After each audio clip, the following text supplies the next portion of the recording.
ons gedoen? Ons so getrek te word. Wat het ons gedoen? Wat het ons gedoen? Wat het ons gedoen? Wat het ons gedoen? So I became aware of this case last year already. The victim had contacted me with regards to my own case, and we had a conversation around that, and she had been sharing my story for a long time. And then she also opened up to say that she's also been a victim at her place of work, and she told me what had happened, and the fact is that my activism had given her the courage also to stand up and speak out. So that was something very important for me. She did not ask me to do this protest today. I did not talk to her about this. She did not ask me. This was out of my own. One survivor helping another survivor, standing by another survivor. And so the reason why I then decided to go public, it was really honestly eating at me. I had conversation with her now recently as well. She's completely hurt, really hurt and broken by it all. And then of course we know the Clarence Ford case went public. When Clarence went public with his story, he got so much support.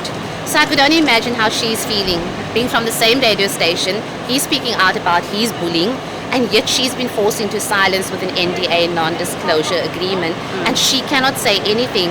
And very similar to my case, the gag order, and it is just another gag order, where you basically force a victim into silence. And to me, a gag order, a NDA or NDC, is just another weapon used against survivors.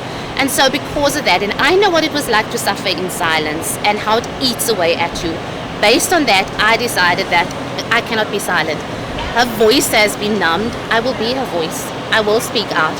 Celeste and I then had this conversation, and we decided this is what we're going to do. We're going to speak out for her, on her behalf. Celeste would like to say something. Yes. Second victimization is a real thing.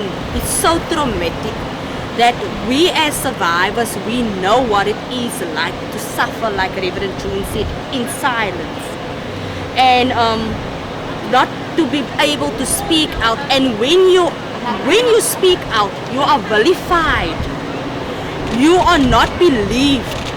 I mean, our justice system has proven a 8.6 conviction rate, and that goes to show how many survivors out there are silent because they are afraid to come forward because nobody believes you.